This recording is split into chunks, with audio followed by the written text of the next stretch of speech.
I don't think Oprah is going to watch the blog. She might. Oprah, if you are, I'd love to talk to you sometime. I really would. But a lot of people think you see something on TV and it's the end all and be all. Well, I saw it on Dr. Oz, or I saw it on Oprah. Now the next thing, the doctor's own Kickstart diets, I've included them, but I want to say a few things about them. What it says here, first of all, this is from Oprah, Oprah.com. They asked the doctors, and there's 4 professional weight loss doctors, are all calories created equal? Do 50 calories of Godiva cause the same weight gain as 50 calories of grapefruit? And they said yes.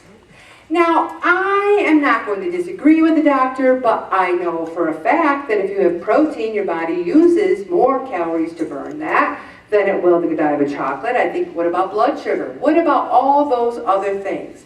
So don't fool yourself in thinking I can eat 1,200 calories of Godiva chocolate a day and lose weight. Can you?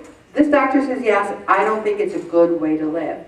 Can you get addicted to carbohydrates? The doctor says there's no hard science to prove it. Oh, really? I have a hard time with that one too, because I really think a lot of us, including me, maybe not addicted, but there's that insulin, that rush, that give me that Italian bread. I think we might become, maybe if we're not addicted, we're pretty close to it.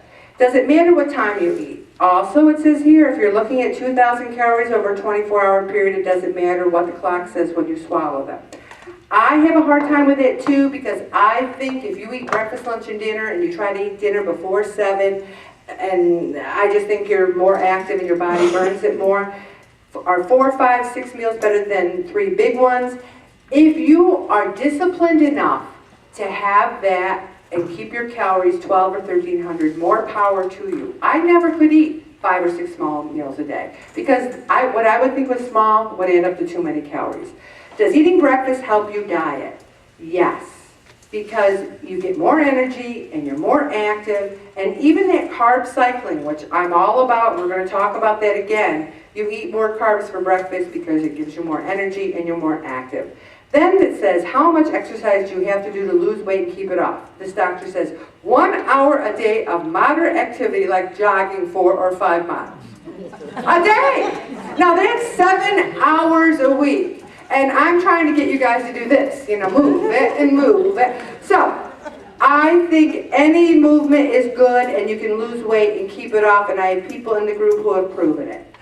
Is it true that a longer, easier aerobic workout burns more fat than a shorter burst of heart-pumping exercise? There are people who have lost weight and they're in such good shape that they're doing runs. They're out running 4 or 5 miles a day. God bless them. I'm proud of them. I personally am 59 years old, and being a runner is not on my bucket list. I'm not going to be a runner. Can I be a fast walker? Yes, that's on my bucket list. So I'm not going to run 7 hours a week. I've lost the weight and kept it off. These are tips. These are interesting things. Which diet works the best? Guess what? No diet works the best. The only thing that works is eating less, moving more, and asking God to help you. It's the only thing that works. Anybody that you see that's lost weight and kept it off, they will tell you you have to be consistent over time. Anyone can say, I had cabbage soup for a week and lost 6 pounds, woo woo. Are you going to have it for 52 weeks? I don't think so. Also, as you get lighter, your metabolism becomes slower. If you've lost 40, 50 pounds, your body's not going to need as much. It's the law of metabolism.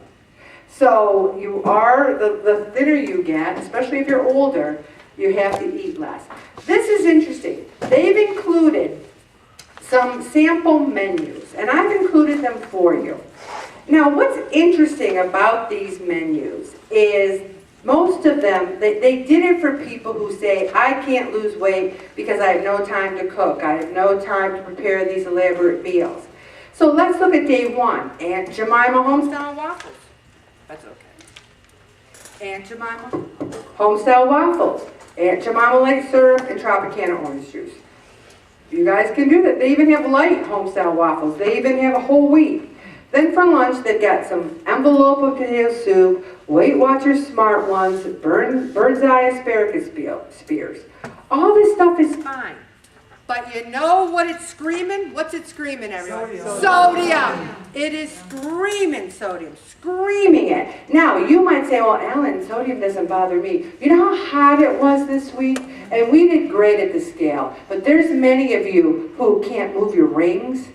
My poor husband worked in a boiler room all week, and I was praying for him because he could barely get his wedding ring on because it's just your body is trying to hold on to those fluids.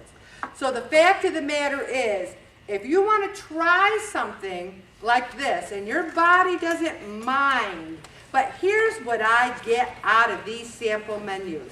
You got to eat 1,500 or less calories a day, whatever way you can do it. I suggest a nice kashi cereal, oatmeal, some fruit. Oh my gosh, there's so much fruits and veggies out there. So much, like cucumbers and tomatoes and watermelon. There's so much out there, and guess what? I never got excited about fruits and veggies. You know, Tony's talking about grilling the veggies. We got turkey burger, put it on the grill, and there was so much peppers and onions all on it. It looked decadent. I thought I was being bad because it tasted so good. So we need to take a look at these things. You want to go and buy Healthy Choice and Lean Cuisine, God bless you. I don't want to eat that. I want to eat low sodium butterball turkey right off the breast of the bone. I want to eat things that are natural. Okay, Bobby, I'm going to stop right there.